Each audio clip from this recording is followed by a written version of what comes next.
देखिए, relative motion in 2D।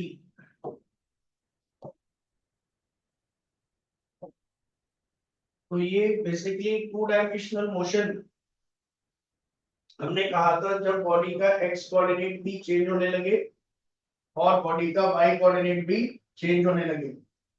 कोई दो कोऑर्डिनेट अगर चेंज होने लग जाएंगे तो हम कहेंगे कि ये किसका एग्जांपल है, मोशन इन 2D का। ठीक है, मोशन इन 2D। तो अब आप बताइए कौन कौन से केसेस हैं, 2D मोशन के कौन कौन से एग्जांपल हैं, ये बताइए। What are the examples of motion in 2D?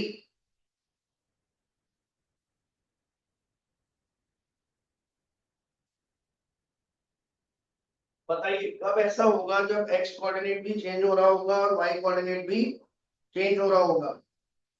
जैसे अगर मैं आपसे बात करूं तो सबसे सिंपल एग्जांपल आपने मोशन इन 2D का क्या देखा है। देखो, जैसे मान लो अगर मैं आपसे कहूं कि यहाँ पे एक आदमी है, वो ऐसे जा रहा है एक्स एक्सिस के अलोंग, ठीक है, और एक आदमी है वो वाई के अलोंग जा रहा है। ये वाई एक्सिस है और ये एक्स एक्सिस है। इस आदमी की जो स्पीड है वो है 3 मीटर पर सेकेंड, और इस आदमी की जो स्पीड है जो वाई के अलोंग जा रहा है इसकी है 4 मीटर पर सेकेंड। ये ए है और ये बी। अब मैं आपसे कह रहा हूं find the velocity of A with respect to B. तो कैसे लिखेंगे बताइए, velocity of A with respect to B, how to write? Velocity of A with respect to B will be written as velocity of A minus velocity of B।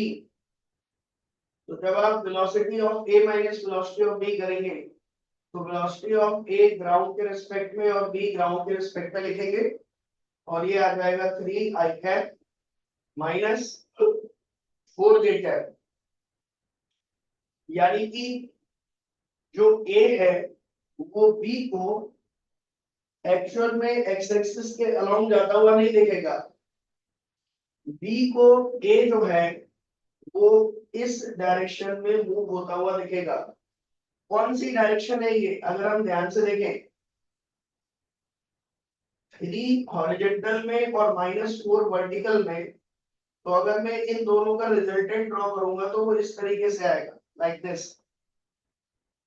यानी कि अगर आप किसी भी मूवमेंट पर बी से पूछेंगे कि आपको ए किस तरफ चलता हुआ दिखाई दे रहा है, तो बी को हमने रेस्ट में मान लिया। तो बी को रेस्ट में मानते हुए ए की जो वेलोसिटी दिखेगी वो ये दिखेगी, बी ए बी।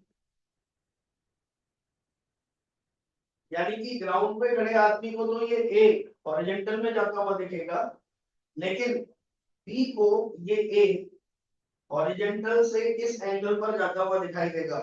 और इस एंगल की जो वैल्यू है alpha, that I can say tan alpha is equal to perpendicular component that is 4, horizontal component that is 3। तो this is the value of AB, velocity of A. इसका अगर magnitude निकालें, if I want to find out the magnitude of this, so it is 5 metre पर second. यानी कि a की जो velocity है वो b को 5 मीटर पर सेकेंड से दिखाई देगी हॉरिजॉन्टल से कितने एंगल पर, 4/3 पर। क्या ये क्वेश्चन क्लियर हुआ, बताइए। Is this question clear to you, बताइए।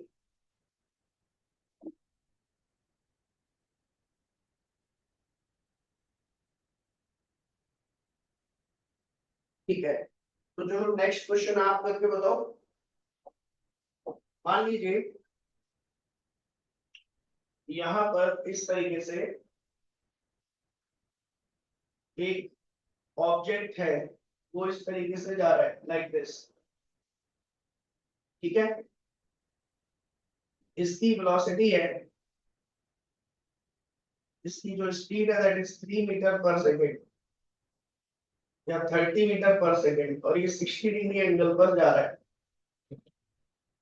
ठीक है। This is object A. और यहां पर एक दूसरा ऑब्जेक्ट है बी, वो किस तरफ आ रहा है लाइक दिस, और इसकी स्पीड है आपकी 20 मीटर पर सेकेंड, ठीक है। देखिए ध्यान से, या थोड़ा सा और डेटा मैं चेंज करता हूँ।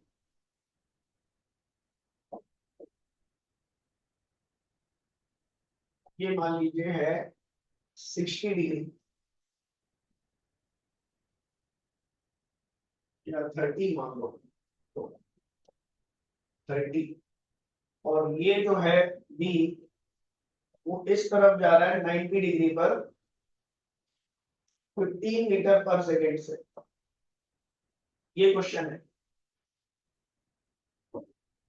ए इस तरीके से जा रहा है, बी इस तरीके से जा रहा है, और इन दोनों को मिलाने वाली जो लाइन है उसकी डिस्टेंस है आपकी 30√3 मीटर। ये क्वेश्चन है आपके सामने।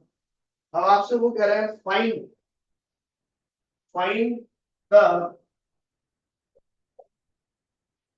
Velocity of A with respect to b,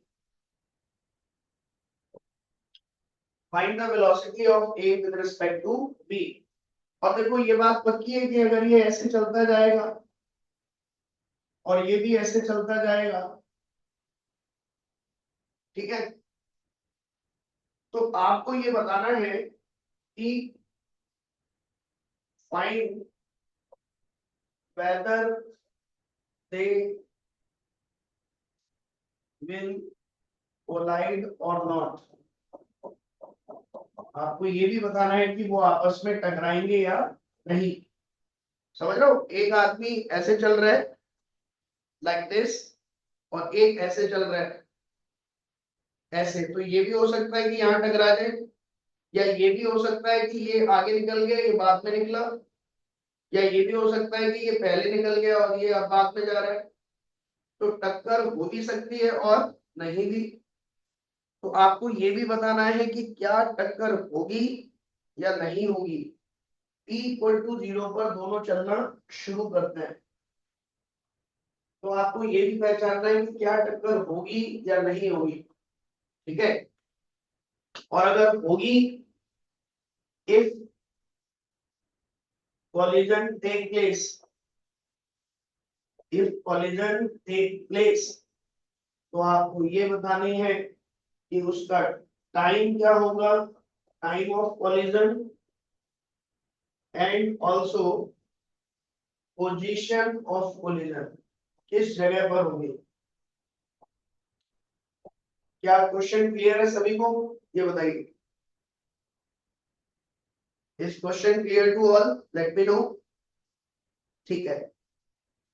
तो पहले तो हम बात कर लेते हैं velocity of A with respect to B पर, velocity of A with respect to B पर। तो देखो जब भी कभी ये पूछा जाए velocity of A with respect to B, तो सिंबॉलिकली लिखना हमें आना चाहिए, और हम इसको कैसे लिखेंगे, वेलोसिटी ऑफ ए बी। और इसका मतलब क्या होता है, velocity of A minus velocity of B with respect to ground, with respect to ground. तो अब अगर मैं कहूँ velocity of A with respect to ground क्या है, ये है, तो इसके अगर मैं दो कंपोनेंट करूं, एक हॉरिजॉन्टल और एक वर्टिकल, तो जो हॉरिजॉन्टल कंपोनेंट आएगा वो आएगा 30 cos 30 आई कैप, और वर्टिकल कंपोनेंट आएगा 30 sin 30 जे कैप। तो जब आप यहाँ पर इसको रखेंगे 15√3 आई कैप प्लस 15 जे कैप, ये आपका बना ए की वेलोसिटी, और जो बी की वेलोसिटी बनेगी that is minus 15 J cap, क्योंकि ये वाई एक्सिस में जा रहा है। तो अब जब आप इन दोनों का डिफरेंस लेंगे बेटा तो ये कितना बनेगा, it becomes 15 J cap, 15 J cap cancel हो गए और ये बना 15 रूट 3 आई कैप। देखिए friends, I hope this is clear. बताइए क्या ये रिलेटिव वेलोसिटी क्लियर हुई आपको? ठीक है, आप ध्यान से देखो इस रिलेटिव वेलोसिटी का फिजिकल सिग्निफिकेंस क्या है, बी ए बी का। इसका मतलब ये होता है कि ए की velocity assuming B in rest, A की velocity assuming B in rest, तो अगर मैं बी को रेस्ट में मान लूं, if I assume B in rest, तो जो ए की वेलोसिटी दिखाई दे रही है मुझे, कैसी दिखाई दे रही है, 15 रूट 3 आई कैप। तो बेटा ध्यान से देखो, वेरी इंपॉर्टेंट रिजल्ट, कि अगर बी को रेस्ट में मानकर ए की वेलोसिटी आपको ये दिखाई दे रही है, तो इसका मतलब तो ये किसकी तरफ पॉइंट कर रहा है, बी की तरफ, और कांस्टेंट वेलोसिटी है, तो बताओ टक्कर होगी कि नहीं होगी? कितने लोग कहते हैं टक्कर होगी? हाँ बताइए।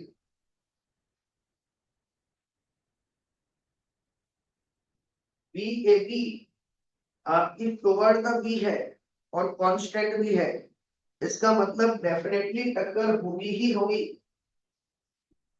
तो आज से एक नई चीज हम सीखेंगे, क्या, कि अगर दो पार्टिकल, ये स्टेटमेंट ध्यान से देखें, फॉर टू मूविंग पार्टिकल, ये स्टेटमेंट एकदम नोट कर लेना कॉपी में अच्छे से, for two moving particle if relative velocity of one with respect to other is directed toward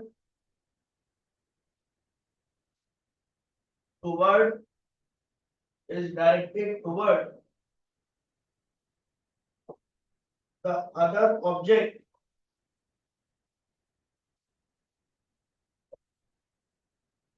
along the line joining, along the line joining, then they will collide, then they will collide, then they will collide। तो यहाँ पर देखिए velocity of A with respect to B is directed toward the B along the line joining, along the line joining, so they definitely will collide। या हम ये भी कह सकते हैं कि एक और इसका alternate statement, if relative velocity perpendicular to the line joining, perpendicular to the line joining the two moving particle, two moving particle, two moving particle is zero, then they will definitely collide। आप देखो पिछले question में क्या हुआ, इसका जो vertical component था, मतलब इन दोनों को जोड़ने वाली लाइन के परपेंडिकुलर डायरेक्शन में इसका जो कंपोनेंट था वो कितना था, 30 sin 30 दैट इज 15, और ये जो इस लाइन के परपेंडिकुलर कंपोनेंट था ये भी कितना था 15, और ये भी कितना था 15। तो सिंस लाइन जॉइनिंग के परपेंडिकुलर डायरेक्शन में दोनों की वैल्यू क्या है, सेम, दोनों की वैल्यू क्या है, सेम, तो रिलेटिव वेलोसिटी दोनों की क्या होगी, जीरो, इसीलिए दोनों आपस में टकराएंगे ही टकराएंगे। ठीक है, I hope this is clear. क्या क्लियर है बेटा, बताइए जल्दी। ठीक है, ठीक है। अब क्वेश्चन उठता है कि कितनी देर बाद टकराएंगे, after how much time they will collide. तो ऑब्वियसली इनके बीच में जो सेपरेशन था 30√3, तो अब ये डिस्टेंस कवर करने में कितना टाइम लगेगा, तो time of collision will be 30√3 divided by 15√3। √3 से √3 कैंसिल, और ये आ जाएगा 2 सेकेंड।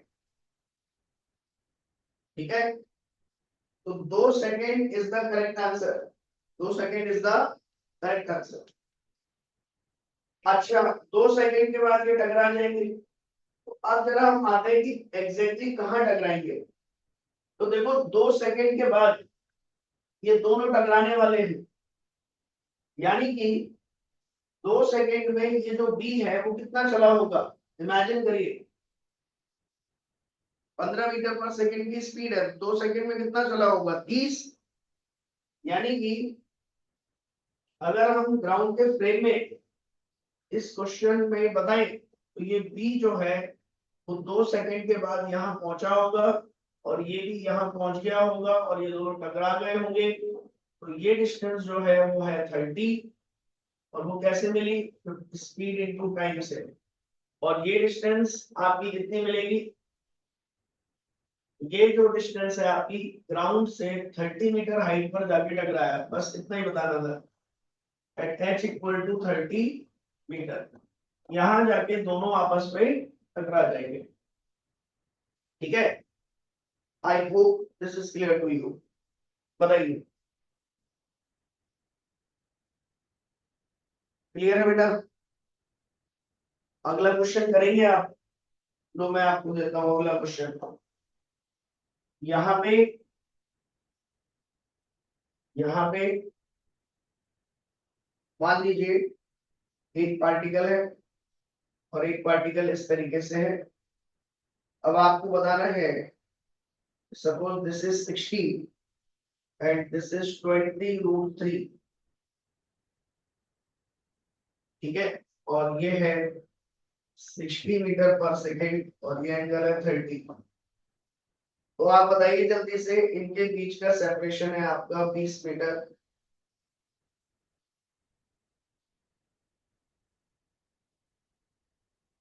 20√3 मीटर, ये ए है और ये बी। आपको ये पहचानना है सबसे पहले तो कि क्या ये दोनों आपस में टकराएंगे। पहले तो आपको ये बताना है कि क्या कोलिजन होगा या नहीं होगा। फिर बताना है कि अगर होगा कोलिजन तो टाइम ऑफ कोलिजन क्या होगा, और पोजीशन ऑफ कोलिजन क्या होगी। जल्दी बताइए, what is time of collision, what is position of collision. Solve करिए जल्दी बेटा।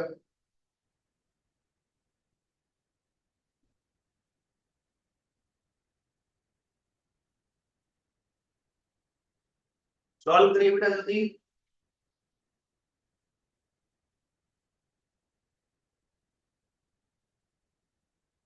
निशांत, दक्षित, यजन, नैतिक, प्राग, हर्ष, कनिष्का, कबीर। कबीर आए हुए क्लास में बेटा, आपको बहुत बहुत बधाई। स्टेट लेवल पे आप क्वालिफाई कर गए। कल आपने मैसेज में बताया, मुझे पता चला। अनम्यूट करो अपने आप को एक बार बेटा। Thank you sir. आप बहुत बहुत बधाई हो बेटा। जो है आपको अब क्या कितना स्कोर किया आपने, सर 400। 350। 400 में से 350। 400 में से 350। 350 भाई, एक बार सभी लोग जो है क्लैपिंग करें। कबीर के लिए आज ऑफलाइन क्लास होती तो बड़ा अच्छा रहता, हम मिलके सेलिब्रेट करते इस चीज को कि कबीर ने इतना अच्छा किया है शूटिंग रेंज में। है ना, let me allow everyone to unmute themselves and clap. सभी लोग अनम्यूट करके क्लैपिंग कर सकते हैं कबीर के लिए। कबीर आप अपना वीडियो ऑन कर सकते हैं।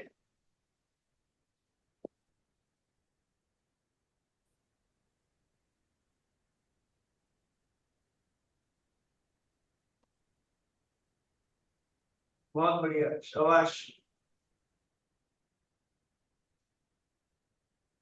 तो अब कबीर आप नेक्स्ट क्या करोगे? अब कब जाना है स्टेट चैंपियनशिप के लिए? सर प्री नेशनल के लिए जाना है, स्टेट तो हो गया अभी। क्या? प्री नेशनल के लिए जाना है, स्टेट तो हो गया। अच्छा, स्टेट हो गया। प्री नेशनल के लिए कब जाना है, कब जाओगे? अभी सितंबर या अगस्त में। अगस्त या सितंबर में? हाँ हाँ। और कहाँ जाओगे? देहरादून है शायद। अभी देहरादून? पता नहीं चला है, फिक्स नहीं है अभी। अच्छा, बताएंगे अभी वो लोग, है ना। हाँ हाँ। चलो चलो ठीक है। तो ये भी चीज करते रहना है और थोड़ी थोड़ी पढ़ाई भी करते रहना है, दोनों चीजें बैलेंस करके आगे बढ़ना है। ठीक है। ठीक है सर, ठीक है सर। हाँ ठीक है, शाबाश। चलिए, तो आया, किसी का आंसर आया बेटा? How many of you got the answer?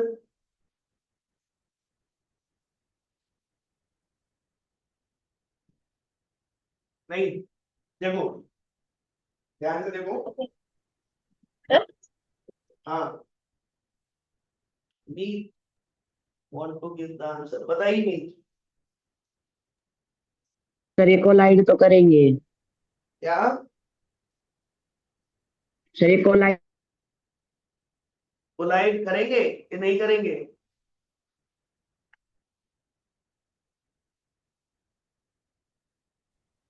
बोलो। नहीं, आवाज नहीं आ रही अभी। चलो देखो, तो यहाँ पे बेसिकली आपको ये सर ये चेक करना आगे है कोलिजन करेंगे कि नहीं। तो सबसे पहले आप दोनों को मिलाने वाली लाइन के परपेंडिकुलर डायरेक्शन में दोनों के कंपोनेंट पता करिए। तो इसका कंपोनेंट परपेंडिकुलर डायरेक्शन में कितना आएगा? 20√3 साइन 60। और इसका परपेंडिकुलर कंपोनेंट कितना आएगा? 60 साइन 30। तो जब इसको सॉल्व करेंगे तो ये बनेगा 20√3 साइन 60 मतलब √3/2। तो ये बना आपका 10 इंटू 3 दैट इज 30। और ये बनेगा 60 साइन 30 का मतलब 1/2। तो ये बनेगा 30। तो since vertical component line joining के आपस में बराबर आ रहे, इसका मतलब कॉलिजन होगा। रिलेटिव वेलोसिटी अगर परपेंडिकुलर डायरेक्शन में 0 आ जाए तो इसका मतलब 100% कॉलिजन होगा। और कॉलिजन में जो लगा हुआ टाइम होता है वो बेसिकली कैसे निकालते हैं? दोनों को जोड़ने वाली लाइन की distance divided by relative velocity in the horizontal direction, जो उसकी लाइन के जॉइनिंग के अलोंग है। तो अगर मैं इसका हॉरिजॉन्टल कंपोनेंट निकालूं तो वो कितना आएगा? ध्यान से देखिए। अब आप अगर इसको कैलकुलेट करेंगे बेटा तो ये जो वेलोसिटी ऑफ, इसको b को आप रेस्ट में मान लीजिए और a को अगर हम लिखें तो velocity of a with respect to b, ये कितना आएगा? va minus bb। और जब आप इसको आप सॉल्व करेंगे तो ध्यान से देखिए, you will get this result.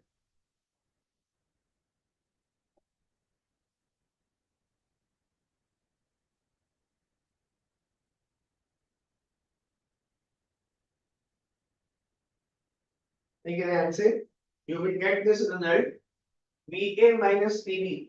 तो va कितना है आपका? हॉरिजॉन्टल कंपोनेंट आपका आएगा 20√3 cos 60 i cap, vertical component आपका आएगा 30 जे कैप, ये तो आ गया वी ए माइनस बीबी। जब आप करेंगे तो हॉरिजॉन्टल कंपोनेंट आएगा माइनस 60 cos 30, ठीक है, एंड वर्टिकल कंपोनेंट आएगा प्लस 60 sin 30, ठीक है ना। तो हमें हाँ, अब क्या करो बेटा,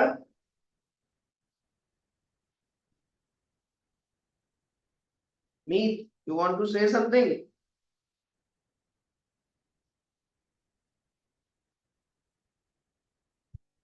तो अब जब आप इन दोनों को डिफरेंस करेंगे, तो जब डिफरेंस करेंगे तो ये जो वर्टिकल कंपोनेंट है ये कैंसिल हो जाएगा और ये आपका बनेगा 10√3 प्लस यहां से बनेगा √3/2, 30√3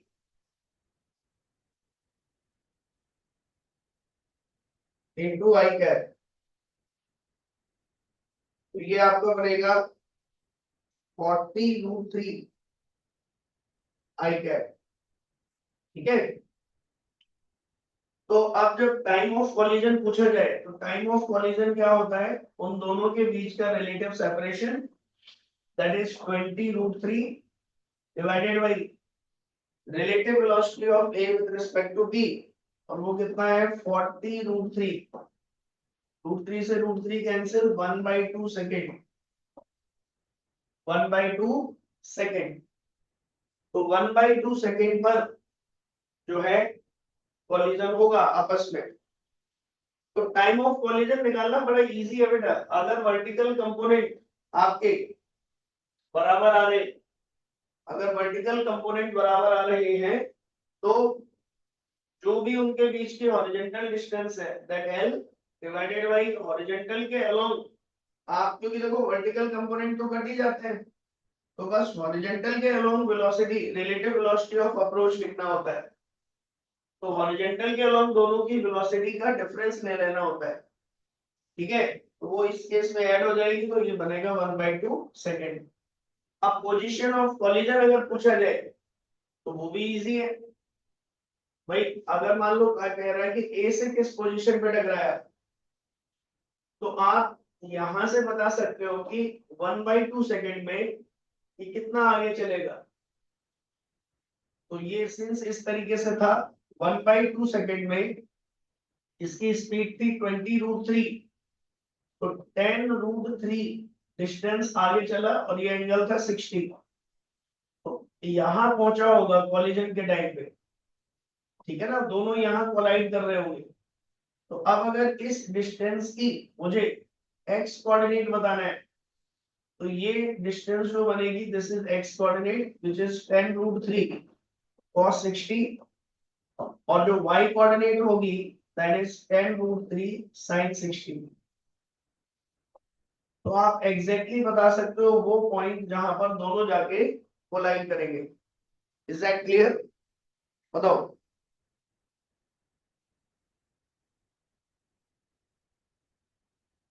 बताओ मीत।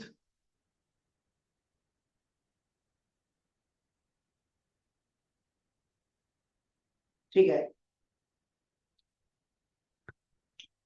तो ये कॉलिजन के क्वेश्चंस हो गए, ठीक है। फिर एक टर्म आता है इसमें, मिनिमम सेपरेशन।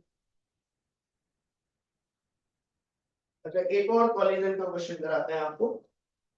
देखो एक ये भी काफी पूछा जाता है इस तरीके का क्वेश्चन, जैसे यहाँ पर एक ट्राइंगल है लाइक दिस, और उसमें वो इस तरीके से कहता है कि let us suppose this is A, this is B, this is C, और वो आपसे इस तरीके से कहेगा कि इन सभी पर 3 पर्सन खड़े हुए हैं और वो इस तरीके से चल रहे हैं, they are moving, they are moving in such a way, in such a way that A always A always moves toward B and B moves toward C. Language समझे ध्यान से बेटा. And C toward A. मतलब ये motion इस तरीके से कर रहे हैं कि B हमेशा C की तरफ, C हमेशा A की तरफ, A हमेशा B की तरफ, with constant speed. मतलब शुरुआत में B से पूछो तो वो इधर होगा, C से पूछो तो वो इधर होगा और A से पूछो तो वो इधर होगा. B C की तरफ, C A की तरफ, A B की तरफ. लेकिन थोड़ी देर बाद जब B यहां पहुंच गया होगा तो जो B है, ध्यान से समझना बेटा, ये मोशन कैसे करेंगे. अगर ये A B की तरफ चलेगा, B C की तरफ और C A की तरफ, तो धीरे धीरे A आगे बढ़ेगा तो C फिर इस ट्राइंगल की साइड के अलोंग नहीं चलेगा. कुछ लोग कहेंगे कि सर ये तो कभी नहीं पकड़ पाएंगे एक दूसरे को, क्योंकि सर ये ट्राइंगल के अलोंग चलते रहेंगे. तो ध्यान समझो, they are not moving along the triangle sides, they are moving toward each other. तो अगर ये जो A है वो यहाँ पहुंच गया तो अब C इस साइड के अलोंग नहीं चलेगा, वो हवा में आ जाएगा ताकि A तक जा पाए. ऐसे ही A भी हवा में आ जाएगा ताकि B की तरफ जा पाए और B भी हवा में आ जाएगा ताकि C की तरफ जाए. ट्राइंगल की साइड को छोड़ देंगे वो सब. और जब इस तरीके से मोशन होगा तो आप देखोगे इनके पाथ कुछ इस तरीके से दिखाई देंगे, लाइक दिस. और वो फाइनली मिलते हैं कहां पर, सेंटर पे. कहां पे मिलते हैं, सेंटर पे. ठीक है. तो अल्टीमेटली ये जो L साइड का ट्राइंगल है, जो कॉलिजन होगा उसकी जो पोजीशन होगी, position of collision, position of collision is the center, position of the collision is the center and time of collision अगर मैं पूछूं तो बेटा ध्यान से देखिए, अल्टीमेटली इसका डिस्प्लेसमेंट क्या हुआ, कॉर्नर से लेके सेंटर तक, कॉर्नर से लेके सेंटर तक. और इसकी इनिशियल स्पीड कितनी थी, v.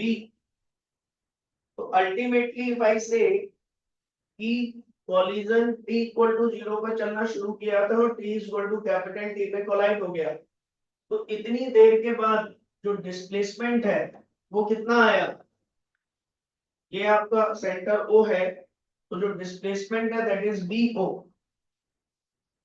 तो जो टाइम आपका लगेगा that is capital T is equal to displacement divided by velocity with which velocity along BO.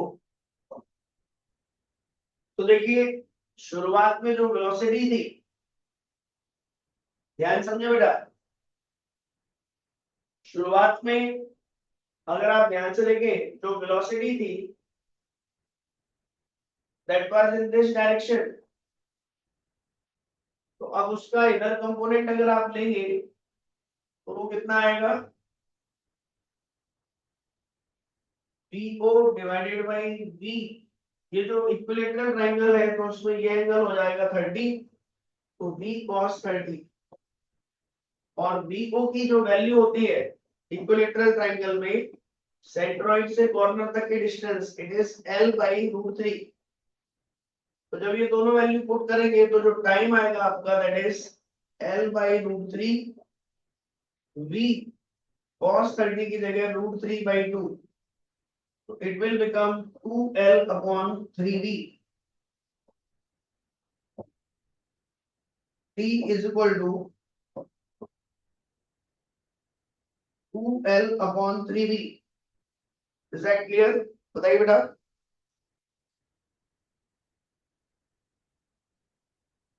Is that clear everyone?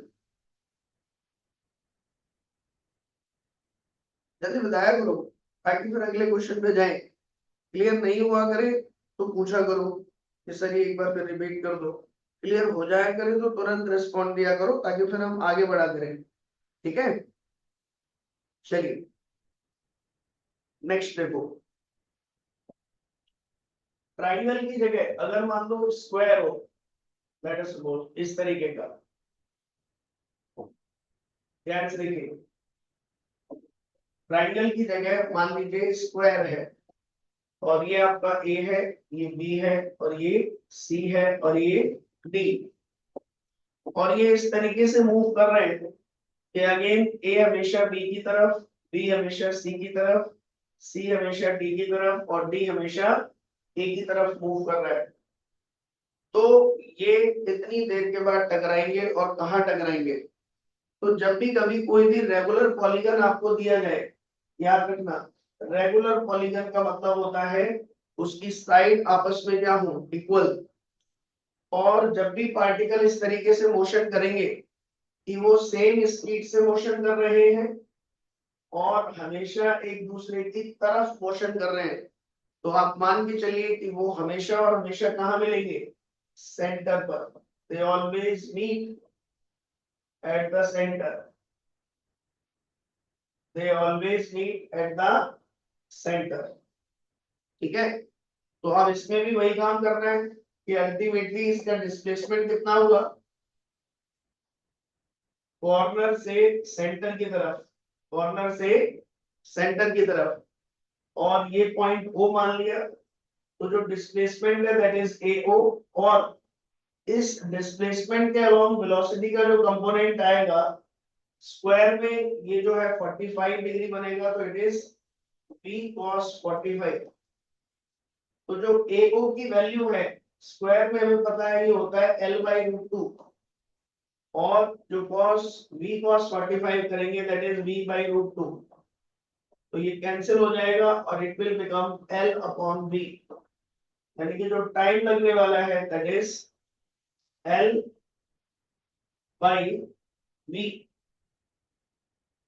This is the answer. क्या क्लियर हुआ बेटा? बताओ जल्दी, is it clear to you और not? जल्दी बताएं।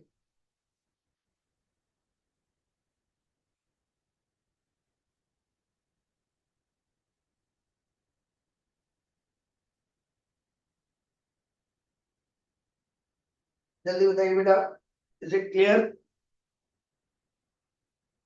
ठीक है, देखिए ध्यान से अगला क्वेश्चन आप करिए। स्क्वायर की जगह अगर हेक्सागन है तो बताइए क्या आंसर आएगा। Suppose now it is A hexagon और इसकी साइड लेंथ है आपकी 1, और ये सभी इस तरीके से मोशन कर रहे हैं कि ये एक दूसरे की तरफ जाएंगे। तो इसका पाथ कुछ इस तरीके से बनेगा।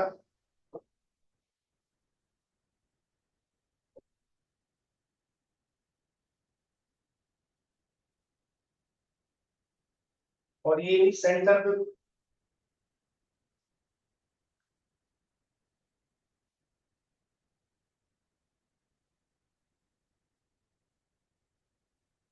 वेट,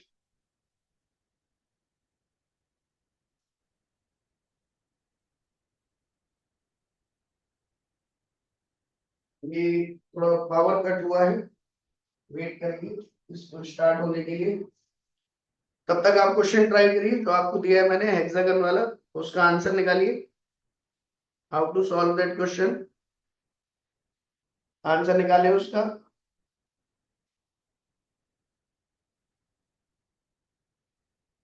जल्दी निकालिए जिसका आंसर आ जाए। हेक्सागन के अलोंग कैसे सॉल्व करेंगे क्वेश्चन, जल्दी करिए।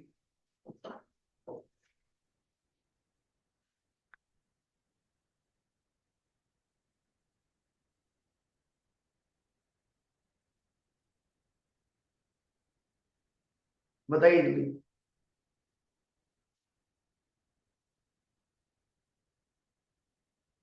हेक्सागन के अक्रॉस आंसर निकाले बेटा जल्दी।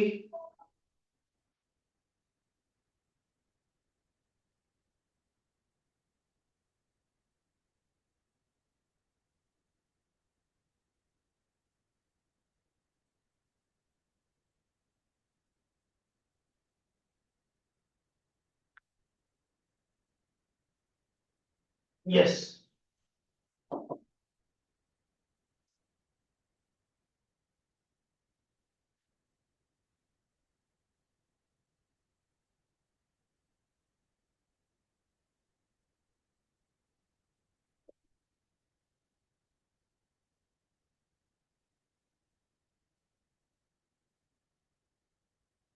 आ गया आंसर? जल्दी बताइए।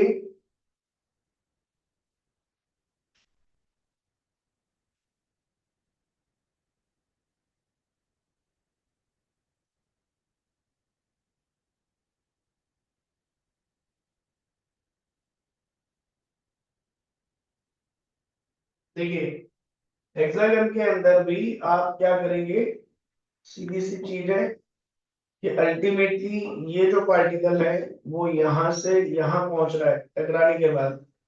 तो ये जो साइड लेंथ होती है आपकी हेक्सागन में, सेंटर से वर्टिसेस तक की, तो ये बाई ज्योमेट्री आपको पता होना चाहिए। ये हेक्सागन की साइड के ही इक्वल आता है। तो अगर ये ए है तो ये भी ए होगा। If this is A then this is also A. तो यहाँ पे जो आप टाइम लिखेंगे that is equal to vertex से सेंटर तक की distance, this is A, divided by ये जो एंगल है आपका, this is, if it is v then this angle is 60। तो ये बनेगा v cos 60।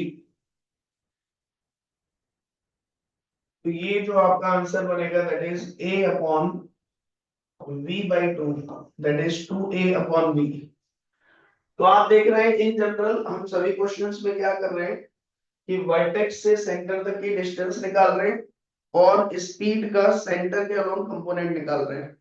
तो जनरल फॉर्मूला क्या हो गया, किसी भी n साइड के रेगुलर पॉलीगन के लिए distance between vertex and centre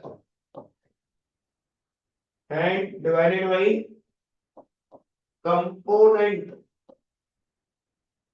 component of speed along the center। ठीक है, तो ये जनरल फॉर्मूला हो गया है। तो अगर मैं आपसे ये कहूं कि अब बताइए एन साइड के रेगुलर पॉलीगन के लिए, एन साइड के रेगुलर पॉलीगन के लिए, एन साइड के रेगुलर पॉलीगन के लिए, ठीक है ना, इसके लिए आप बताइए क्या फॉर्मूला होगा। तो अगर आप एन साइड का रेगुलर पॉलीगन देखें तो ये बात पक्की है कि वो सेंटर पर जो एंगल सबटेंड करेगा, ध्यान से देखिए, जैसे ट्राइंगल जो है वो सेंटर पर कितना एंगल सबटेंड कर रहा था, ये दिस वाज 120, है ना। तो 120 एंगल कैसे निकाला आपने, 2 पाई को n से डिवाइड करके, ठीक है ना। तो इन जनरल अगर मैं कहूं n साइड का रेगुलर पॉलीगन है तो ये एंगल कितना होगा, theta is equal to 2 pi by n। और अब अगर मैं यहां से कहूं कि अगर एक परपेंडिकुलर ड्रॉ कर दूं तो ये एंगल कितना होगा आपका, this angle, this is nothing but equal to pi by n। आधा आधा डिवाइड करेगा इसको। और अब अगर ये पाई बाई एन है और ये 90 है तो ये एंगल कितना हो जाएगा, 90 माइनस पाई बाई एन। और अब अगर मैं आपसे कहूं कि ये जो डिस्टेंस है आपकी, ये कैसे निकाल सकता हूं मैं, वर्टेक्स से सेंटर तक की डिस्टेंस। तो आप देखिए ये इसकी साइड लेंथ है। तो जब ये परपेंडिकुलर ओ एम आपने इस पे ड्रॉ किया तो साइड लेंथ अगर आपकी एल है तो ये जो ये डिस्टेंस है आपकी, ये कितनी हो जाएगी, l बाई 2। और अब इस राइट एंगल ट्राइंगल में अगर मैं कहूं ए एम ओ में, इस right angle triangle A M O में I can say this OA, I can say AM upon OA is equal to perpendicular upon hypotenuse sin pi by n. तो यहां से this OA is nothing but equal to this OA is nothing but equal to AM, that is L by 2 sin pi by n. ये expression बनेगा. Now since this OA is covered L by 2 sin pi by n, तो यहाँ पे this OA is known and the component of velocity, that is v cos 90 minus pi by n, तो ये कितना बनेगा v sin pi by n, v sin pi by n. ठीक है, इस वेलोसिटी का जो यहाँ पर कंपोनेंट है टुवर्ड द सेंटर, वो आपका कितना बनेगा v cos theta, that is v sin pi by n. तो अब जब आप टाइम निकालने जाओगे तो टाइम इज इक्वल टू क्या आएगा, ये distance that is L upon 2 sin pi by n upon speed that is v sin pi by n. तो यहां से जो रिजल्ट आपके सामने बनेगा that is equal to P is equal to L by 2 sin square pi by n, L by 2v sin square pi by n. So this is the generalized result, L by 2v sin square pi by n, where n is the number of sides, तो आप इसको generalise करके use कर सकते हैं. Triangle triangle के लिए देखिए वही रिजल्ट आएंगे जो डिराइव किए थे अभी आपने. अगर मैं ट्राइंगल के लिए बात करूं, टाइम फॉर ट्राइंगल, तो ट्राइंगल में n की वैल्यू 3 रखिए. तो जब आप यहाँ n की वैल्यू 3 रखेंगे तो ये 60 बनेगा. तो L upon 2v sine square 60 मतलब 3/4. और जब इसको सॉल्व करेंगे तो ये बनेगा 12/3v. ऐसे ही टाइम अगर स्क्वायर के लिए हम याद करें तो स्क्वायर के लिए L अपॉन 2v, स्क्वायर के लिए थीटा जो है वो 90 डिग्री है. तो ये आपका जब 180/4 करेंगे तो वो 180/4 करेंगे तो वो आपका बनेगा 45, और साइन स्क्वायर 45 आपका होता है 1/2. तो ये आपका आया L/v. तो यही निकाला था हमने, याद करिए स्क्वायर के लिए. और हेक्सागन के लिए अगर हम कैलकुलेट करें तो हेक्सागन के लिए जो n है वो 6 है, तो साइन स्क्वायर 30 होगा. तो L/2v साइन स्क्वायर 30 का मतलब 1/4, और ये 4 ऊपर चला जाएगा तो इट इज 2L/v. ठीक है ना. तो ये आपके सॉल्व हो गए क्वेश्चंस. Is that clear? क्या ये क्लियर हुआ सभी को? बताइए जल्दी जल्दी बताएं बेटा, जल्दी जल्दी. क्लियर है कि नहीं?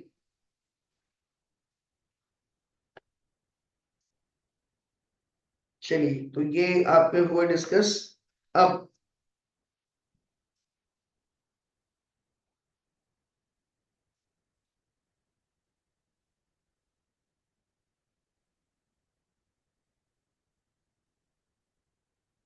let me solve few numericals more.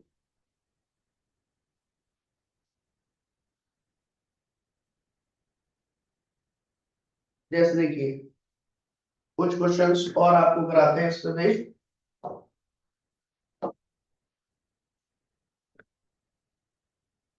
ये क्वेश्चन मैं आपके सामने दे रहा हूं, आपको बताना है कैसे सॉल्व करेंगे.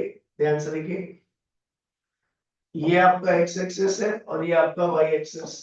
टाइम का मुझे बता दें, अगर टाइम हो गया हो क्लास का तो वो बता देना.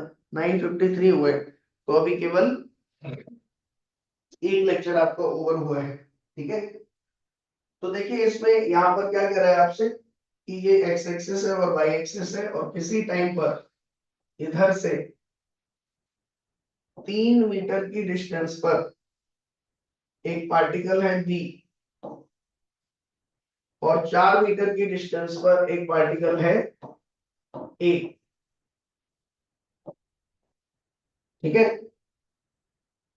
अभी ये जो बी है वो मोशन कर रहा है 4 मीटर पर सेकेंड से, और ये जो ए है वो मोशन कर रहा है 3 मीटर पर सेकेंड से।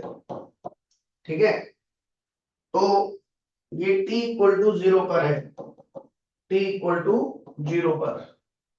ठीक है, तो वो आपसे कह रहा है कि find the velocity of separation at t equal to 0।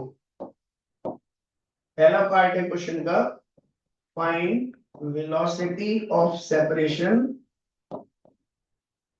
Eight t equal to 0।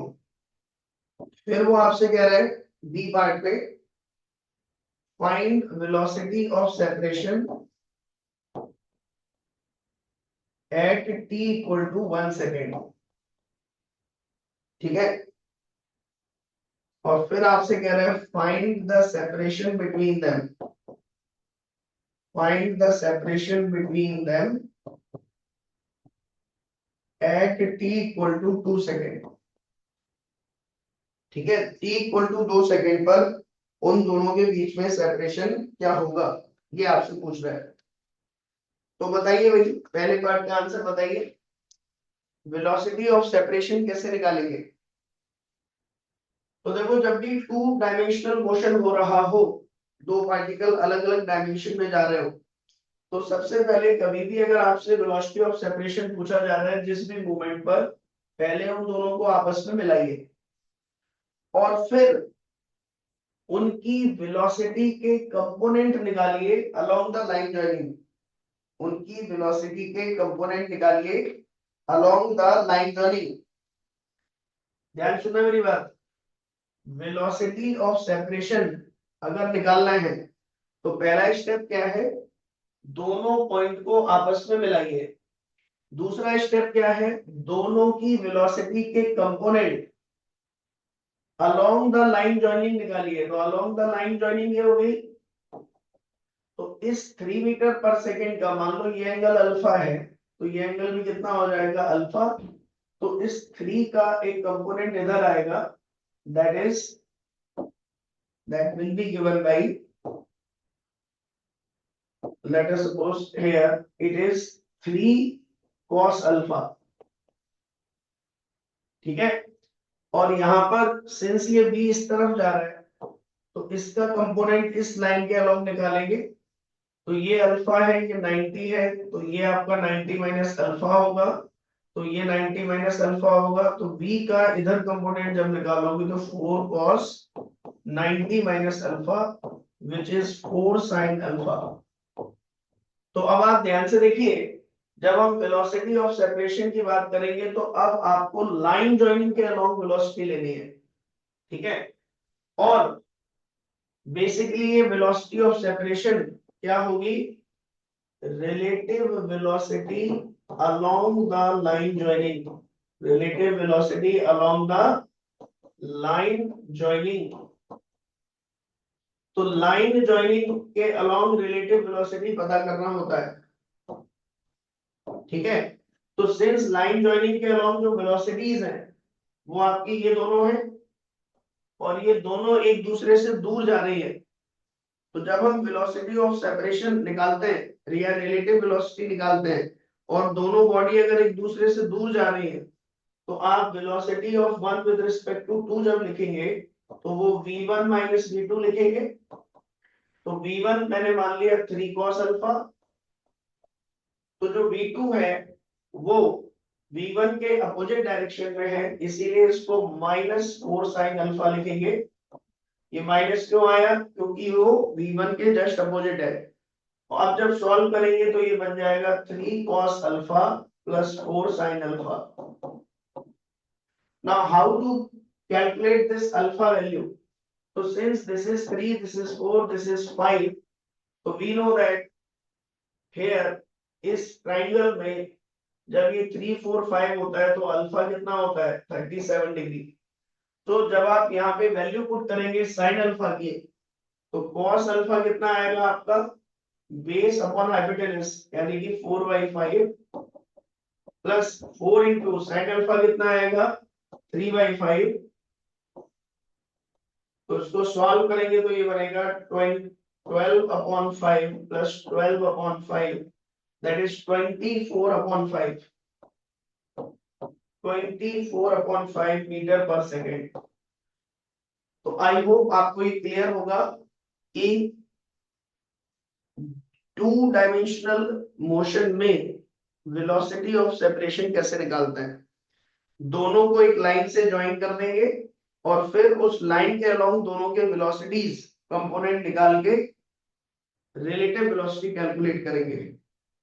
तो this is the answer of first question. फिर वो कह रहा है वेलोसिटी ऑफ सेपरेशन है t इक्वल टू 1 सेकेंड बताओ। तो देखो t इक्वल टू 1 सेकेंड पे क्या होगा सोचो आप।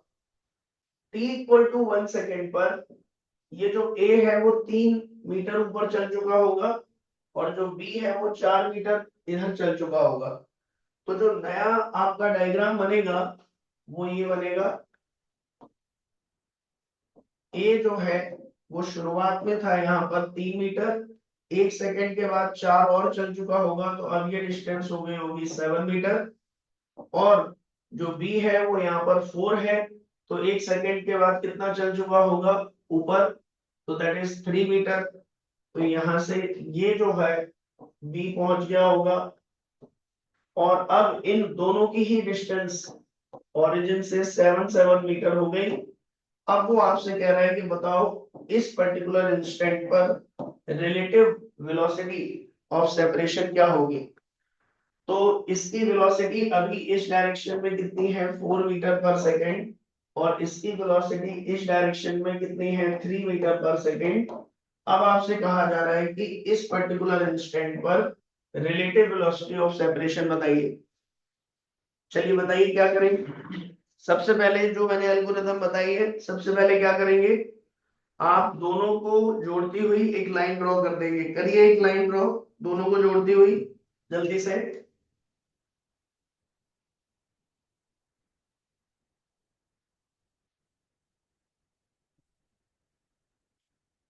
जल्दी करिए बेटा।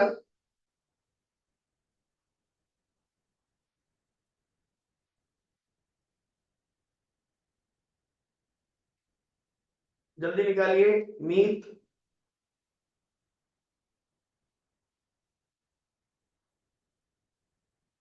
Yes t equal to 1 second पर, t इक्वल टू 1 सेकेंड पर अगर मैं रिलेटिव वेलोसिटी ऑफ सेपरेशन निकालना चाह रहा हूं तो मैं इन दोनों को क्या कर दूंगा मीट, इन दोनों को मिला दिया। अब ये एंगल हमें पता है 45 है और ये एंगल भी 45 है। तो फिर से हम क्या करेंगे इस लाइन ज्वाइनिंग के अलोंग दोनों की वेलोसिटी के कंपोनेंट निकालेंगे। तो इसका आएगा 3 cos 45 और इस वाले का आएगा 4 cos 45। और अब इन दोनों वेलोसिटीज की रिलेटिव वेलोसिटी निकालेंगे अलोंग द लाइन ज्वाइनिंग। तो सिंस ये दोनों अपोजिट है तो जो रिलेटिव वेलोसिटी होगी वही बेसिकली वेलोसिटी ऑफ सेपरेशन बनती है। तो इन दोनों का जो रिलेटिव वेलोसिटी का मैग्नीट्यूड है that is the sum of both the velocity. देखो जब भी दो वेलोसिटी एक दूसरे के जस्ट अपोजिट होंगी तो उनका रिलेटिव वेलोसिटी दोनों के मैग्नीट्यूड का सम आता है, va माइनस vb करते हैं। तो इसका मतलब ये बना 7/√2 मीटर पर second. I hope this is clear. ठीक है। और इस समय अगर आपसे कहा जाए कि दोनों के बीच का सेपरेशन क्या होगा, what is the separation between them, तो it is nothing but 7√2, 7√2। I hope this is clear to you. और इनिशियल सेपरेशन अगर आपसे कहा जाए 2 सेकंड के बाद कितना होगा, 2 सेकंड के बाद व्हाट इज द सेपरेशन। ठीक है 2 सेकंड के बाद व्हाट इज द सेपरेशन। तो 2 सेकंड के बाद सेपरेशन निकालना है तो 1 सेकंड के बाद ये है 2 सेकंड, एक और सेकंड निकल जाएगा तो ये 4 और ऐड हो जाएगा, दैट इज 11, और इसमें 3 और ऐड हो जाएगा, दैट इज 10। तो 2 सेकंड के बाद दोनों के बीच का जो सेपरेशन होगा दैट इज रूट अंडर 11 का स्क्वायर प्लस 10 का square, so which is root under 221 meter. This is the separation after 2 second. Separation after 2 second. ठीक है ना? I hope this is clear to you. क्या ये क्लियर है बेटा? कर लेंगे क्वेश्चन, जल्दी बताइए। ठीक है। Now let me take you another very important example. मैंने अभी आपको ये सिखाया कि दो ऑब्जेक्ट अगर दे रखे हो एक दूसरे की तरफ मोशन करते हुए, तो वो आपस में कोलाइड करेंगे या नहीं करेंगे, ये कैसे पता करें? ठीक है, तो मैंने कहा उन दोनों को जोड़ने वाली लाइन के परपेंडिकुलर डायरेक्शन में दोनों की वेलोसिटी पता करिए। अगर दोनों की वेलोसिटी सेम आ जाती है इसका मतलब वो दोनों टकराएंगे, अगर दोनों की वेलोसिटी अलग अलग आती है इसका मतलब वो नहीं टकराएंगे। तो जैसे मैं आपको ये क्वेश्चन दे रहा हूं, आप बताना मुझे कि ये आपस में टकराएंगे या नहीं टकराएंगे। देखो बेटा, ये ए है और ये बी, और यहाँ पर 10 मीटर पर सेकेंड से एक ऑब्जेक्ट जा रहा है, और इधर 2 मीटर पर सेकेंड से एक दूसरा ऑब्जेक्ट जा रहा है। यहाँ पर ये एंगल है 60 डिग्री और ये एंगल है 60 डिग्री, और ये है 12 मीटर। आप बताइए मुझे, जब ये दोनों इस तरीके से जाएंगे, जब ये दोनों इस तरीके से जाएंगे, तो आप मुझे बताइए कि क्या ये आपस में टकराएंगे? बताओ, वेदर दे विल कोलाइड और नॉट। पहले तो इतना बताओ मुझे, क्या ये दोनों आपस में टकराएंगे या नहीं टकराएंगे?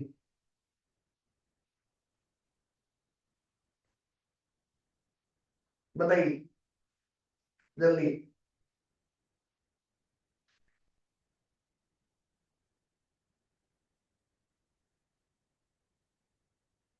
जल्दी बताओ बेटा, वेदर दे विल कोलाइड और not.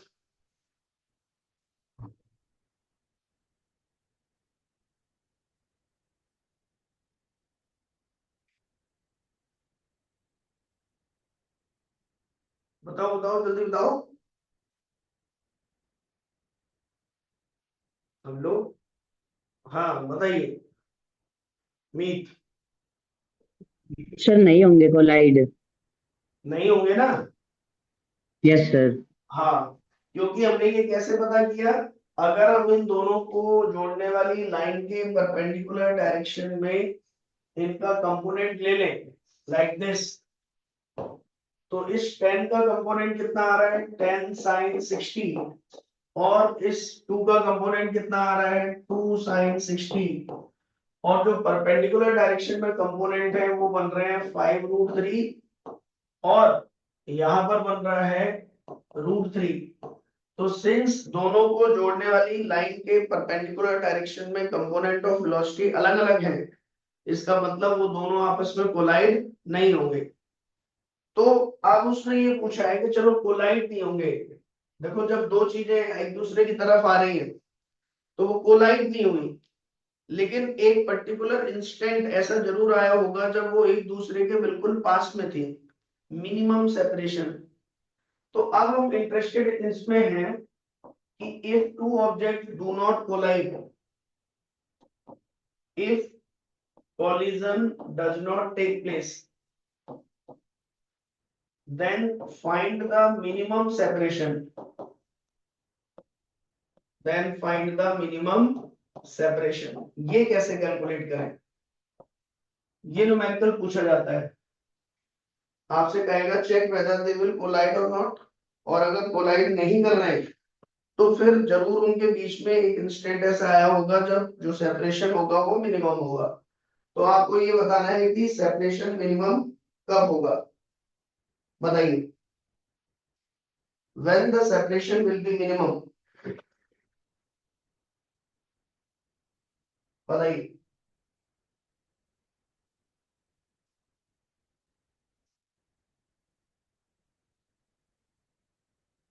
when the separation will be minimum.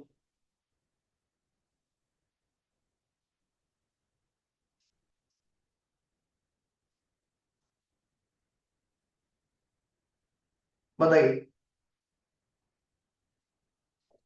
तो ऐसा करने के लिए आप क्या करेंगे, देखो जब भी मिनिमम सेपरेशन पूछा जाए तो आप पहले तो एक काम करें कि किसी एक के रेस्पेक्ट में दूसरे की वेलोसिटी निकाल लीजिए, यानी कि b को आप रेस्ट में मान लीजिए और फिर ये देखिए कि b के रेस्पेक्ट में a की वेलोसिटी कितनी दिखाई देगी आपको। ध्यान सुनिए, पहला स्टेप क्या है, मिनिमम सेपरेशन पता करने का, कि किसी एक को रेस्ट में मान लीजिए और फिर दूसरे की वेलोसिटी लिखिए।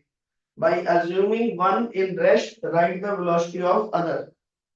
ठीक, तो अगर मैं b को रेस्ट में मान लूं और फिर a की वेलोसिटी लिखने जाऊं तो आप ध्यान से देखिए कैसे लिखूंगा मैं, velocity of a with respect to b is equal to va minus vb।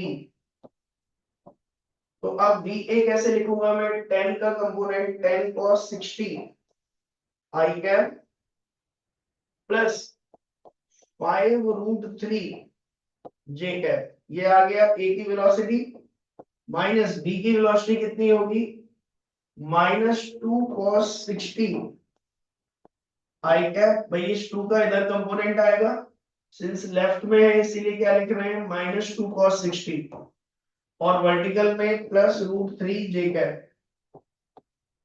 अब जब आप इन दोनों को डिफरेंस करेंगे तो यहां पर ये बनेगा 12 cos 60 आई कैप, यानी कि हॉरिजॉन्टल में बनेगा 6 आई कैप, ठीक है, और वर्टिकल में आपका बनेगा 5√3 एंड √3। तो ये आपका बन जाएगा कितना, देखिए ध्यान से, 8 sin 60 लिखा हुआ, 8 थोड़ी होगा, ये कितना है, 10 है, ये तो गलत लिख दिया इसने। देखिए तो यहाँ पे वर्टिकल में 5√3 +√3, ये घटेगा जब इसमें से माइनस घटेगा तो ये बनेगा 4√3 जे कैप, 4√3 जे कैप। तो बेसिकली b को अगर हम रेस्ट में माने तो हमें a जो है वो इस तरीके की वेलोसिटी से चलता हुआ दिखेगा, और अब अगर हम इसका रिजल्टेंट ड्रॉ करें तो इसका रिजल्टेंट बीच से जाएगा वेलोसिटी का, यानी कि जो नेट वेलोसिटी है a की वो ऐसे जाती हुई दिखेगी। तो अब मुझे बताओ बेटा, अगर b रेस्ट में है और ये a का पाथ है तो इन दोनों के बीच में मिनिमम सेपरेशन कैसे निकाले, कोई बताएगा। ये b रेस्ट में है और ये a इस तरफ जा रहा है, तो मिनिमम सेपरेशन कैसे निकालेंगे b से a का, बताइए। b से ड्रॉप कर देंगे एक परपेंडिकुलर, ये जो bm है this is the minimum separation, this is the minimum separation. और ये कैसे निकाले, a से b का सेपरेशन 12 मीटर दिया है, अगर मुझे ये एंगल पता लग जाए अल्फा तो I can find out the minimum separation R minimum. और ये एंगल कैसे पता लगेगा अल्फा, ध्यान से देखिए,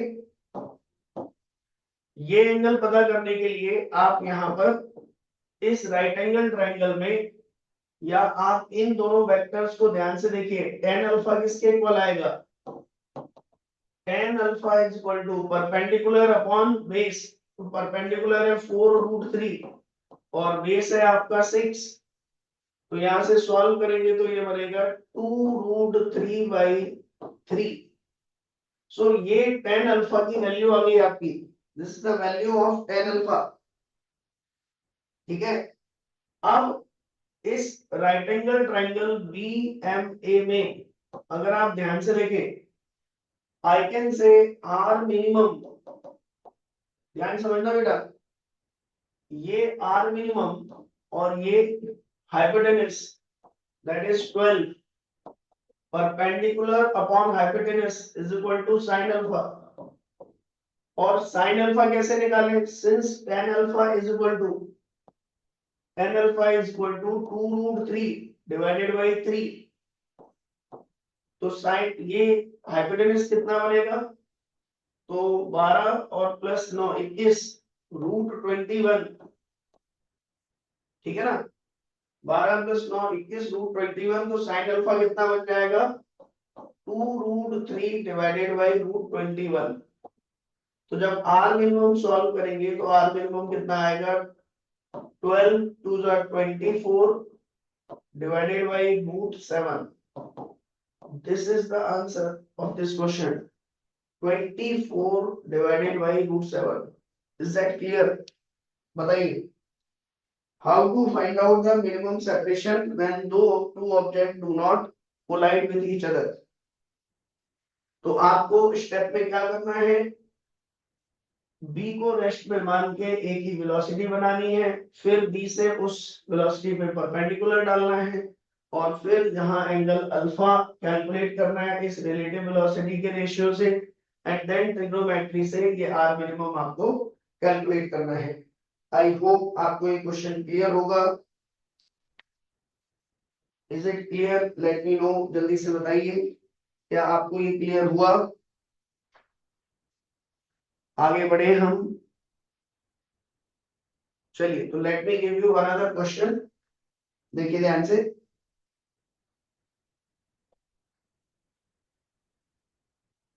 अब जो नेक्स्ट आपका इसमें मॉडल है दैट इज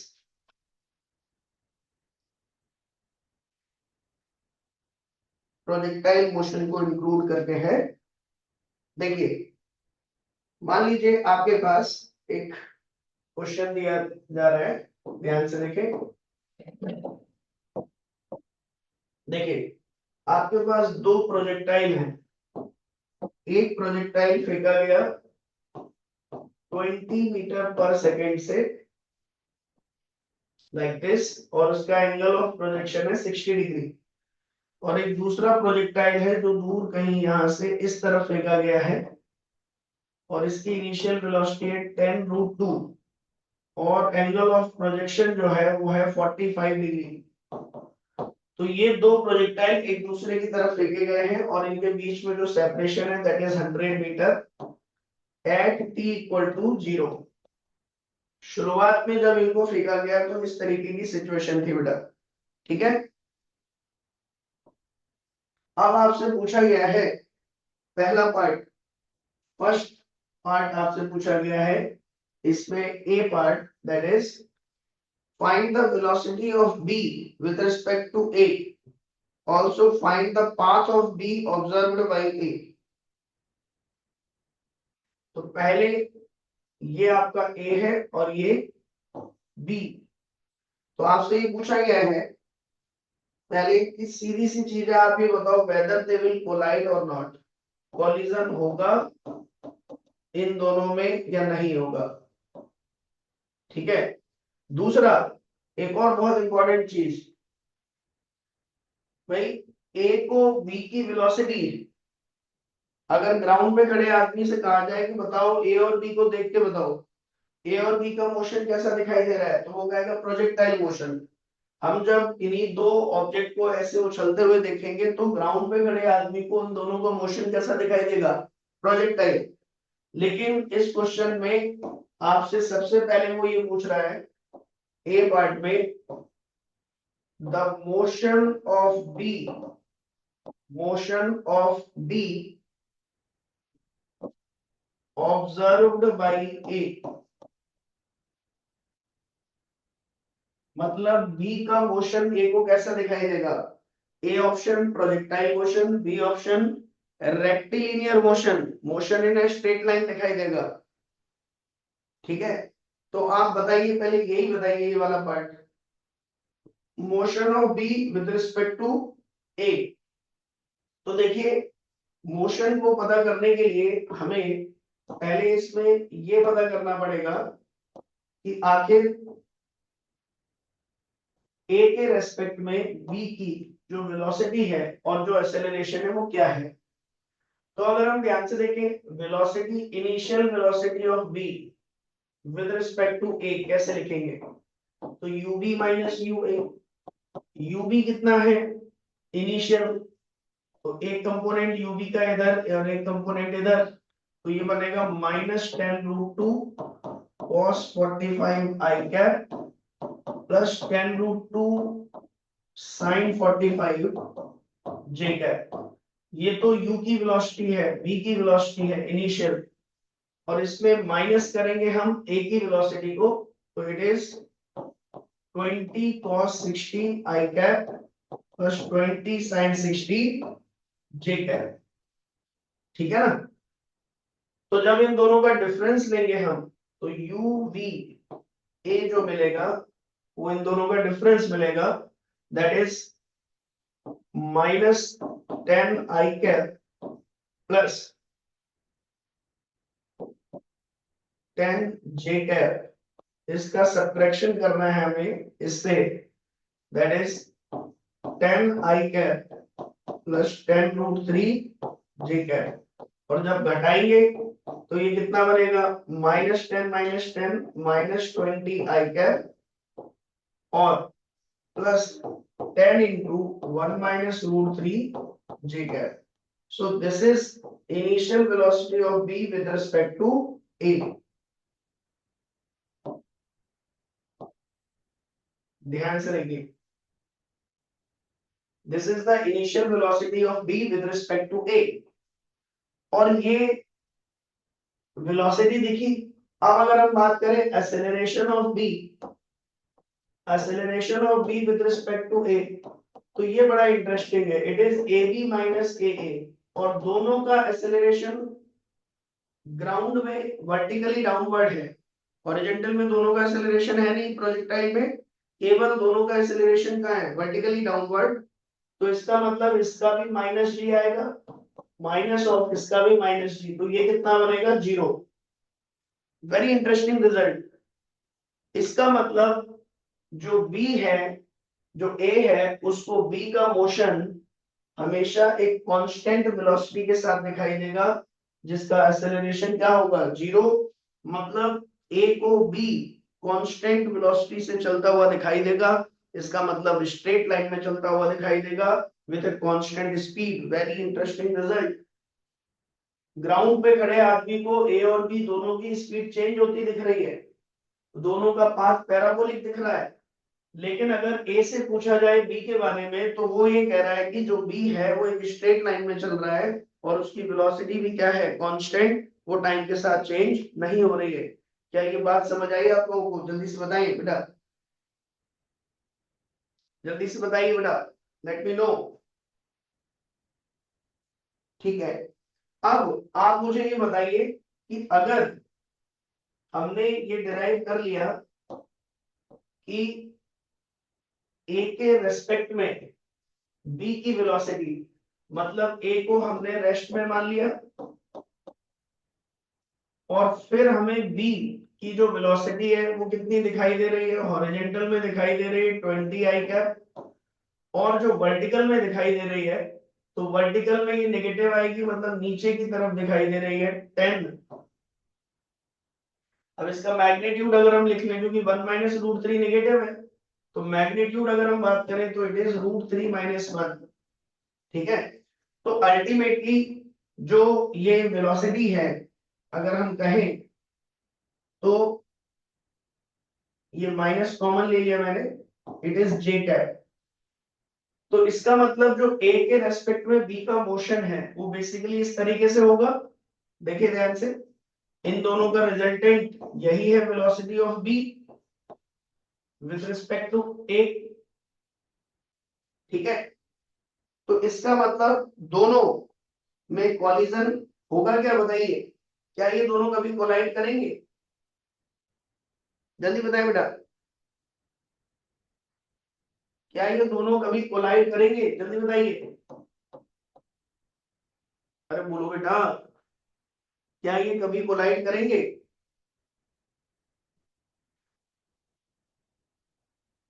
A को रेस्ट में मानते हुए ये B की वेलोसिटी है, मतलब B इस तरफ जा रहा है, A रेस्ट में है, तो क्या कभी B और A आपस में टकराएंगे?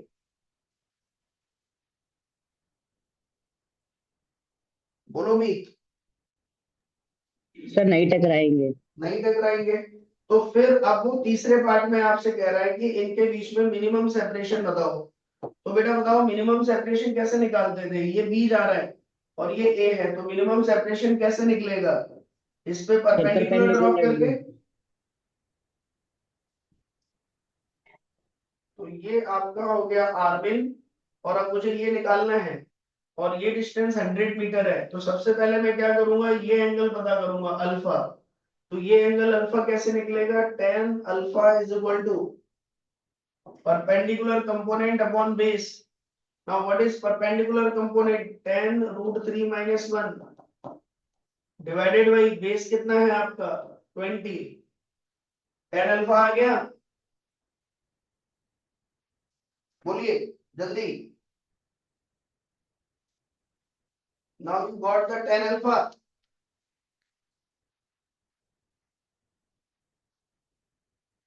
यस और no.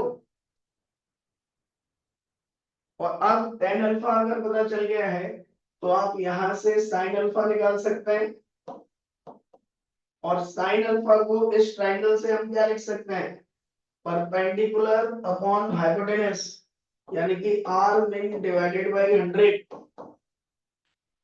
So from here you can say r min जो होगा minimum separation that is 100 sin alpha.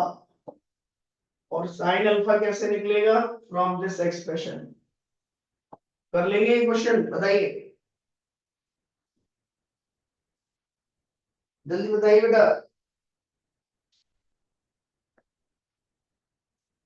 बोलो। सो इस तरीके से हमने आज क्या सीखा कि दो पार्टिकल जो मोशन इन 2D कर रहे हैं वो आपस में टकराएंगे या नहीं टकराएंगे। अगर नहीं टकराएंगे तो उनके बीच का सेपरेशन क्या होगा। ठीक है, इस तरीके के क्वेश्चन आज हमने करना सीखा।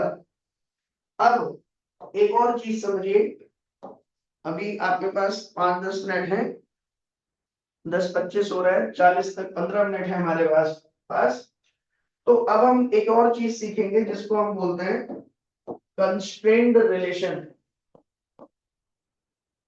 कंस्ट्रेंड रिलेशन, ध्यान से देखिए,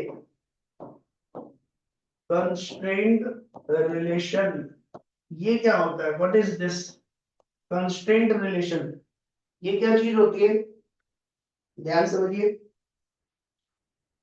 देखो अगर मैं तुमसे ये कहूं कि तुम्हारे पास एक रॉड है,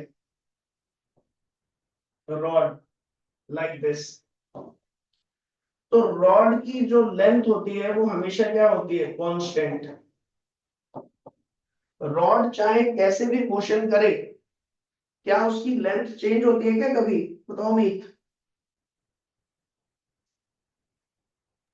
यस सर। सर एक बार वापस बोलना।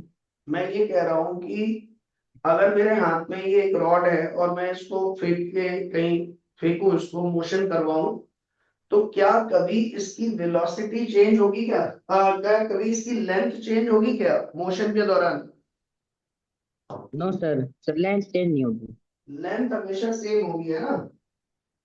Yes sir. तो अगर लेंथ हमेशा सेम होगी बेटा, तो एक बात बताओ, मान लो ये रॉड इस तरीके से जा रही है, मान लो हॉरिजॉन्टल में, हॉरिजॉन्टल में, तो क्या कभी ऐसा पॉसिबल है कि रॉड के इस एंड की स्पीड मान लो 10 मीटर पर सेकेंड हो और रॉड के इस एंड की स्पीड 5 मीटर पर सेकेंड हो, क्या ऐसा कभी पॉसिबल है।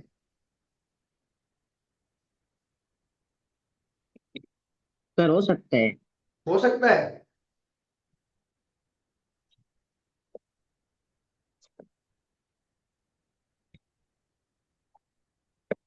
No sir.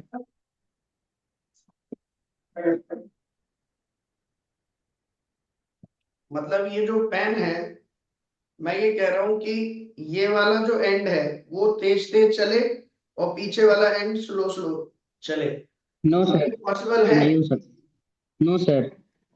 क्यों पॉसिबल नो नहीं है सर। बताओ। सर हम जिस वेलोसिटी से फेंकेंगे वो तो सेम ही रहेगी स्टार्टिंग में। देखो मैं ये कह रहा हूं बेटा कि अगर ये एंड 10 से जा रहा है और अगर ये एंड तुम कह रहे हो 5 से जाएगा, तो अगले 1 सेकेंड में देखो ध्यान से, अगले 1 सेकेंड में ये वाला एंड कितना आगे चल चुका होगा। मान लो ये ए है और ये बी, तो अगले 1 सेकेंड में ए कितना चल चुका होगा?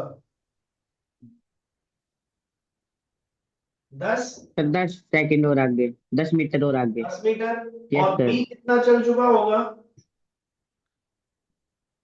Sir 5 5, 5 metre. है ना? तो अब जरा देख के बताओ मुझे यस सर। कि ये चला 10, 10 से आगे, और ये चला 5 से आगे, तो ये डिस्टेंस कितनी रही होगी बताओ? L-5। Yes sir. ये टोटल L रही होगी ना, ये 5 घट गई, तो ये कितना बचा? L-5, और ये कितना है? 10। तो रॉड की नई लेंथ कितनी हो गई? L-5 प्लस 10, यानी कि L+5।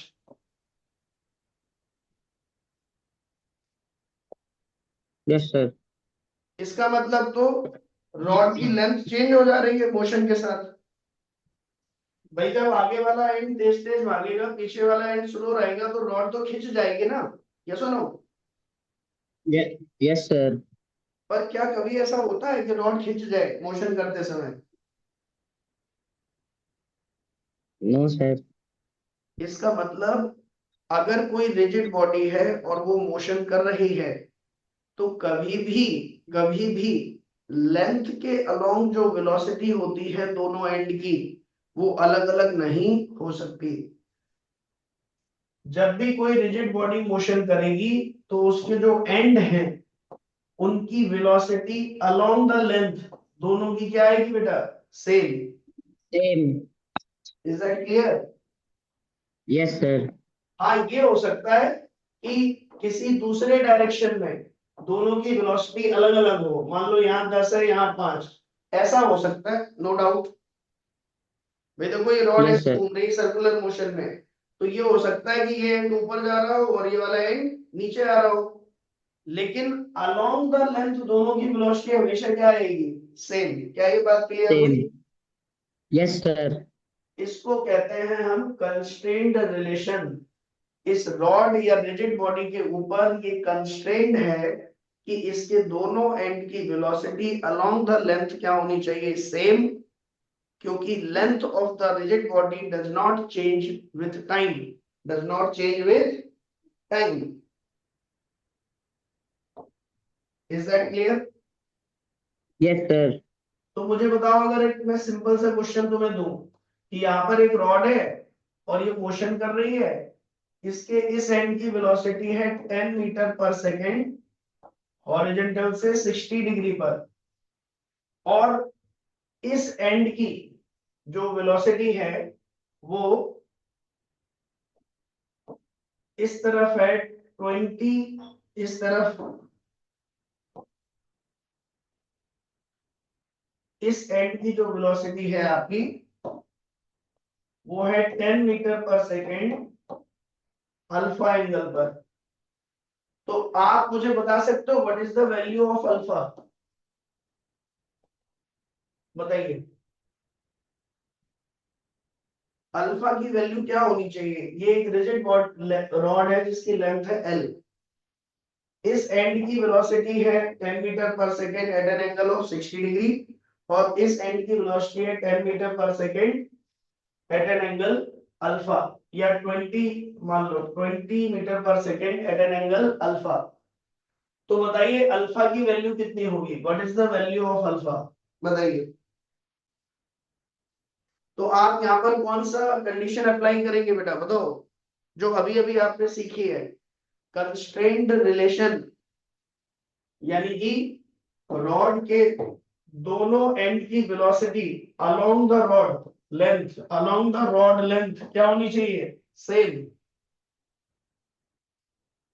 Along the rod length should be same.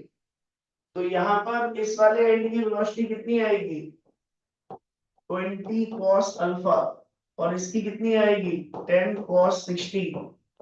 तो इन दोनों को जब इक्वेट करेंगे, तो 20 cos alpha equal to 10 cos 60, तो ये बनेगा 10 से 20 cancel 2, it is cos alpha equal to cos 60 बना 1/2, तो cos अल्फा कितना आएगा 1/4।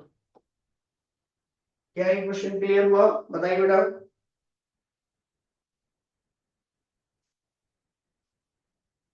क्या ये क्वेश्चन क्लियर हुआ बेटा? जल्दी बताइए।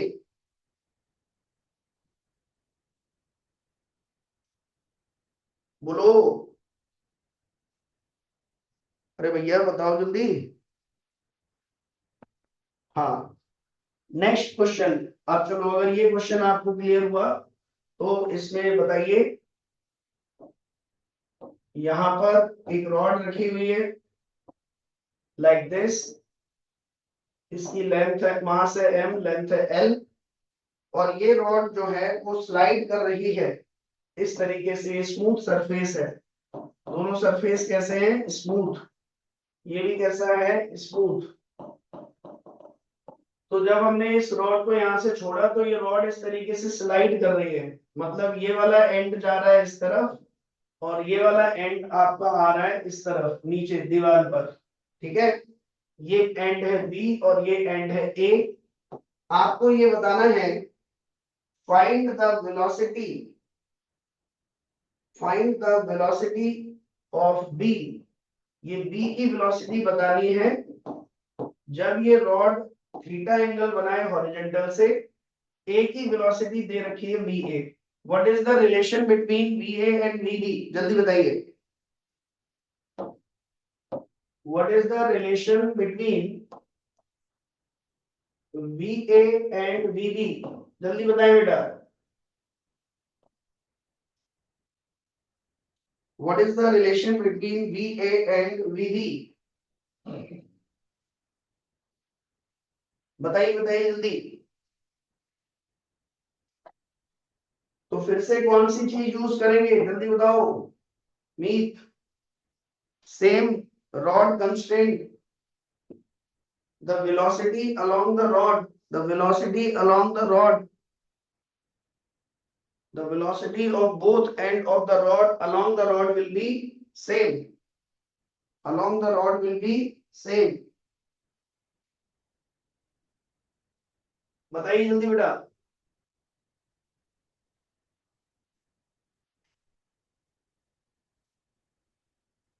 यस और नो?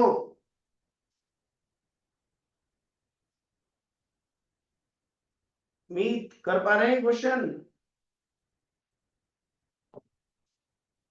जल्दी बताइए क्या आंसर आएगा।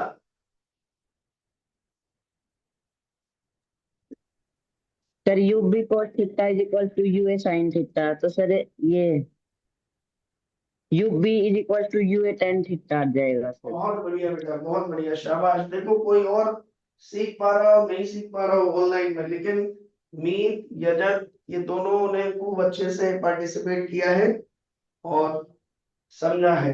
बहुत बढ़िया। तो ये अब हमें बस क्या करना है, इस बी ए का कंपोनेंट लेना है इस डायरेक्शन में। This is angle theta, this is angle theta. तो बी ए का कंपोनेंट अलोंग द रॉड कितना आएगा? बी ए cos थीटा। और VB नीचे आ रहा है तो ये एंगल आपका 90 माइनस थीटा होगा।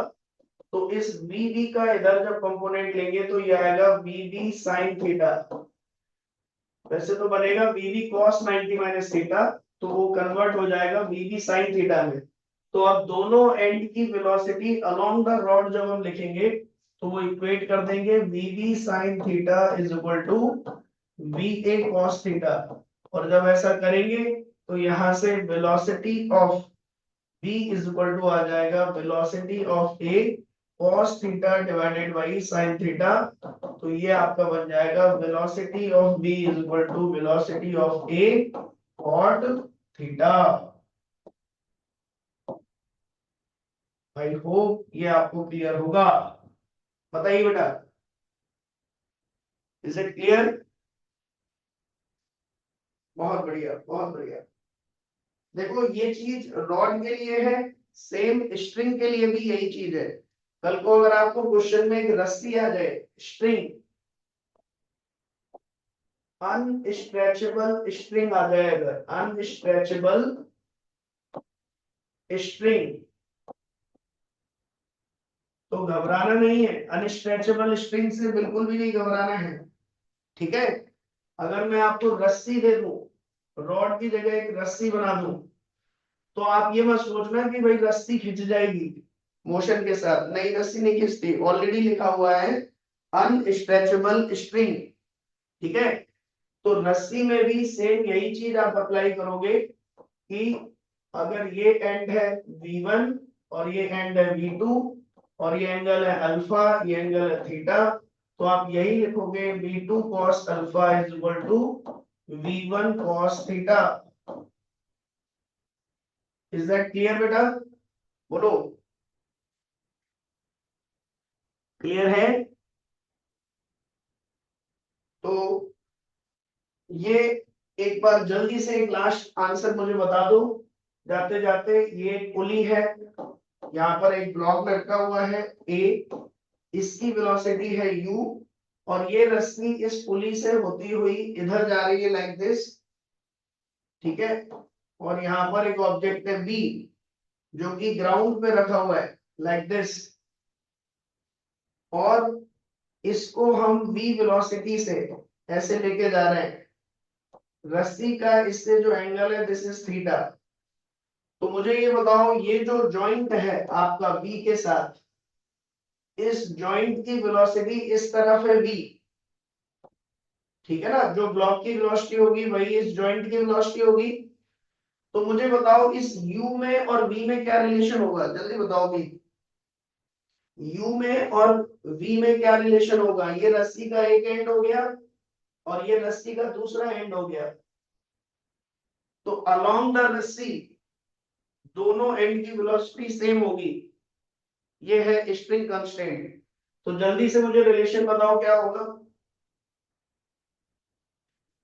हाँ शाबाश, ये कनिष्का जैन रेजर हाथ उठा रहा है, बताओ जैन।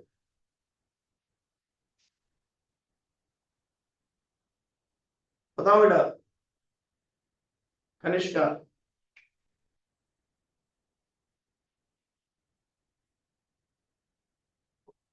बोलो।